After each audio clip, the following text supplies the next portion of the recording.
Yo, assalamualaikum guys, balik lagi di YouTube channelnya Febriana Helmet nih. Balik lagi sama gua Rian Haryadin nih. Di video kali ini seperti biasa gua bakal bahas sebuah helm lagi. Buat teman-teman nih, gimana kabarnya? Mudah-mudahan teman-teman selalu sehat terus nih, biar selalu nonton video dari Febriana Helmet.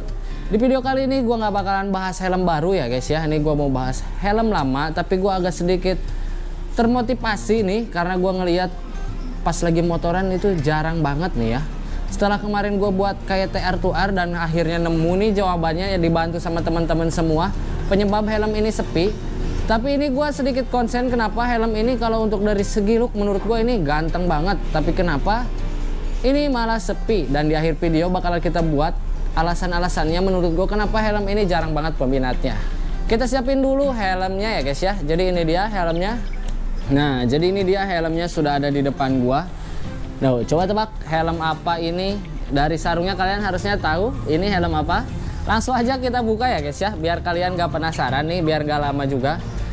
Kita buka si helmnya nih. Di sini itu sebentar guys.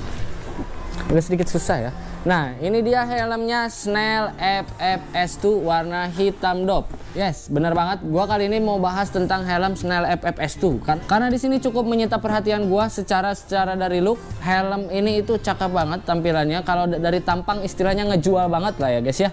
Tapi malahan menurut gua di saat ada yang ke toko cari helm full face dan gua rekomendasiin helm ini, kurang tertarik. Nanti gue udah rangkum semua alasannya, tapi ini kita kilas balik, kita flashback dulu sebentar.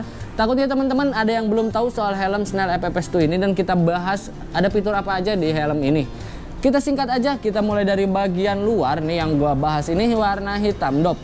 Di bagian depan dia sudah dilengkapi dengan mode ventilasi ya, di sini sudah tersedia, dan ini bisa di-adjust menurut gue untuk dari segi lubang ventilasinya ini oke. Lanjut kita ke ventilasi bagian atas. Di sini di bagian center dia sudah dilengkapi dengan ventilasi, head ventilasi di bagian center. Modelannya kalau kalian bisa lihat tuh kayak ZX1 tuh ya. Modelannya dia ada di tengah gitu, ada di centernya, dan dia nggak ada lagi tambahan di bagian belakangnya. Untuk di bagian helm, bentuk helmnya nih teman-teman bolehlah nilai sendiri di kolom komentar gimana helm Snell FFS2 ini untuk dari segi tampilannya. Tapi di sini dia dikasih garis, lekukan garis yang menonjol keluar, dan yang sini bagian sini agak sedikit ke dalam, ngebuat si helm ini biar lebih terkesan aerodinamis. Ini menurut gua oke banget, gak terlalu berlebihan ya, better lah ya dibanding kalau dia nggak kasih ini mungkin polos banget, pelontos banget, bulat banget ya. Makanya dikasih garis-garis tegas di sini buat nunjukin bahwa si helm ini looknya aerodinamis loh. Kita lanjut ke bagian belakang. Di sini sudah dilengkapi dengan spoiler. Untuk spoilernya cukup sporty, dan ini menurut gua cukup banget, gak perlu ditambah spoiler lagi. Dan ini yang jadi konsen gua di sini, spoilernya ada tersedia baut kunci L-nya. Jadi ini bisa dibuka. Berarti ini spoiler tambahan, bukan spoiler bawaan yang menyatu sama si helmnya. Nah, ngomong-ngomongin spoiler nih buat teman-teman nih, gua kasih info, helm FFS2 ini dikenal dengan julukan helm yang ganteng secara lahir. Jadi dari lahir, dari bawaan pabriknya dia sudah seperti ini, tanpa ditambah embel-embel, visor, tambah lagi spoiler, ini sudah tersedia semuanya. Nah, kita udah bahas di bagian luar. Sekarang kita masuk ke bagian interior. Sorry, tapi ada yang ketinggalan guys. Di bagian visor nih, gua ketinggalan di sini, gua lupa. Di bagian visor belum gua bahas. FFS2 ini sudah dilengkapi dengan visor iridium, dan warnanya itu variannya banyak banget, mulai dari warna silver, blue, ada juga red gold, dan ini yang gua review ini warnanya warna silver. Di sini juga sudah ada push pin ya, di sini untuk lubang mungkin.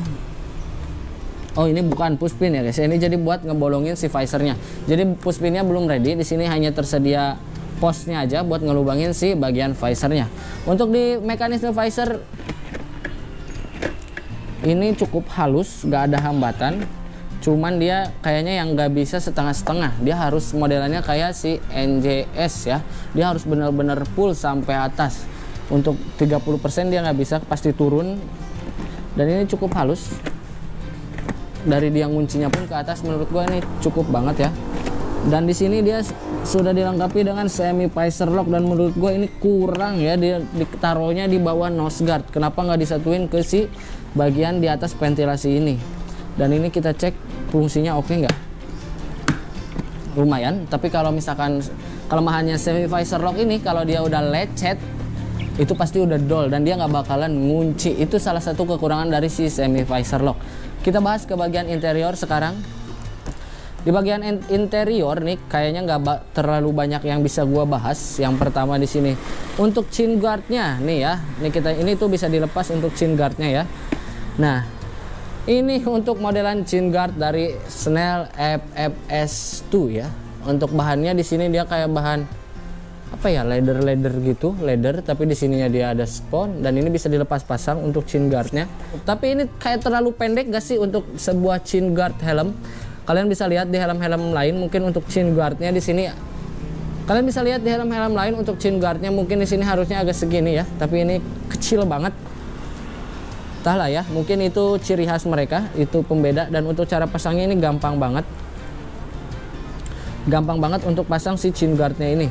Ini tinggal ditekan aja, jadi dia ada kayak tuas buletan gitu.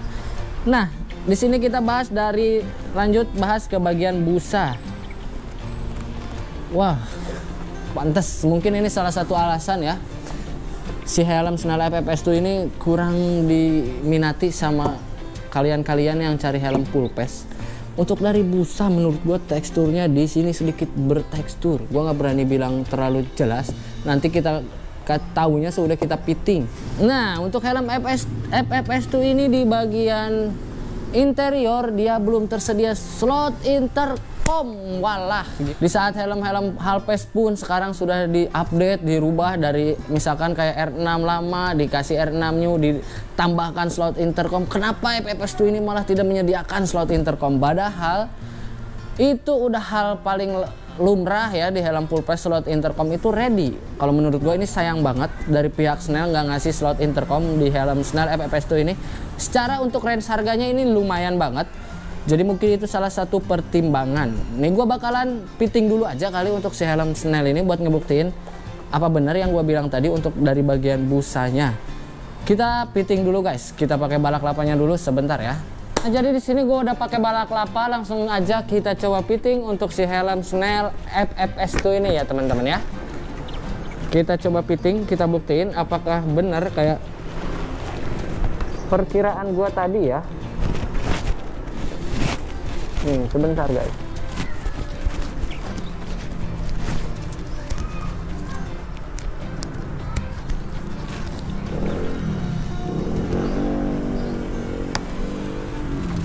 Nih, jadi seperti ini Snell FFS2 setelah terpasang di kepala gua.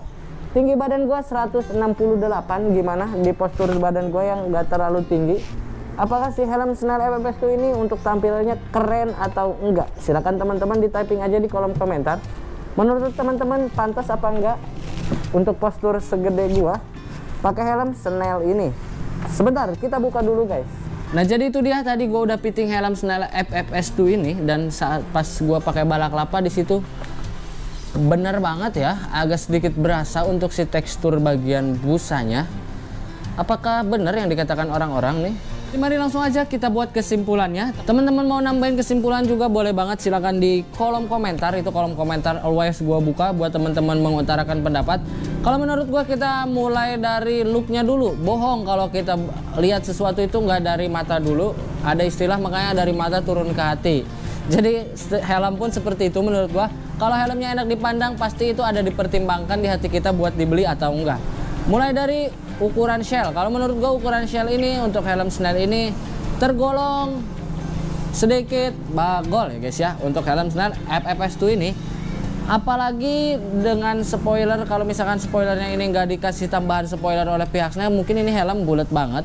Tapi di sini gue apresiasi banget buat Snell, dia berani tampil beda di saat merek-merek lain jual helm standaran, visornya yang iridium terpisah, spoilernya terpisah. Snell tetap berani kasih helm yang udah dikasih paket ganteng. Makanya julukan helm ini menurut gue yang paling pantas itu adalah helm yang gantengnya dari lahir. Yes, untuk visor iridium dan spoilernya ini sudah dari bawaannya. Dan untuk visornya kalau ready stock di toko itu bisa kalian ganti. Kalau misalkan di warna lain ada warna red, kalau kalian mau warna red ini bisa kita tukar dan ini bisa kalian request. Sayang banget tapi untuk ukuran shell dan bobotnya menurut gua helm Snell ini kurang jadi peminat, karena rata-rata mayoritas orang pengen helm ukuran shellnya kecil biar nggak kelihatan bagol ya, apalagi yang badannya sekecil gua. Mungkin itu salah satu alasan.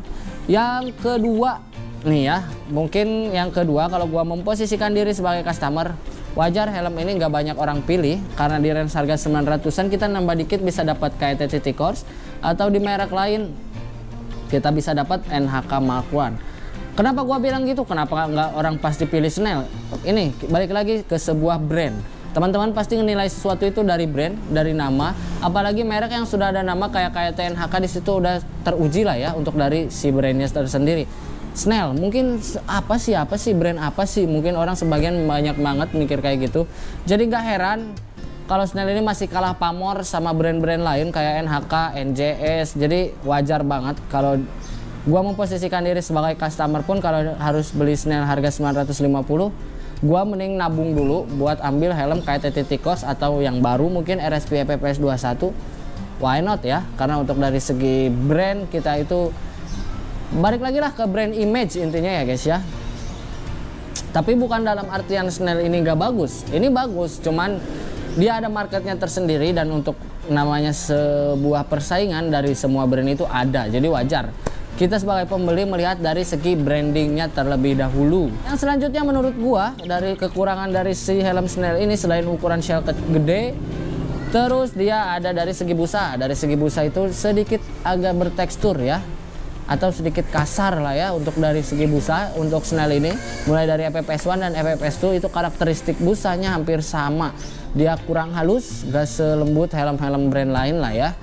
Brand lain pun mungkin ada yang agak sedikit bertekstur, tapi untuk harga yang ditawarkan segini ya menurut gua itu wajib banget buat dibenahi. Dan yang selanjutnya dia belum ada slot intercom. Sayang banget kata gua tadi di saat helm-helm lain berlomba-lomba buat helm halpesnya diperbarui, helm-helm lamanya yang nggak ada slot itu diperbaharui buat ngadirin slot intercom buat mempermudah fitur-fitur buat teman-teman yang mau beli helm, jadi dipermudah. Di Snell EPPS 2 ini malah belum tersedia. Itu salah satu alasan yang menurut gua disayangkan banget lah ya, di harga 950 berapa sekian gitu ya, dia belum ada slot intercomnya. Itu sih ya salah satunya. Dan yang selanjutnya gue sempat tanya juga buat teman-teman gue yang pakai Snell, dan disitu gue tanya jujur, istilahnya gini, gue pengen nanya lu jujur, gimana experience lu pakai Snell ini pas lagi riding. Nah alasannya itu dari segi kebisingan. Jadi di RPM tertentu si helm ini kalau lagi dipakai di motor, dia ngeluarin suara-suara bising karena mungkin rembes dari ventilasi atau dari bagian bawah. Bisa jadi karena chin guardnya tadi itu kecil banget dan dia nggak nge-cover si dagu kita seutuhnya, jadi bisa jadi ya mungkin angin bisa masuk lewat situ.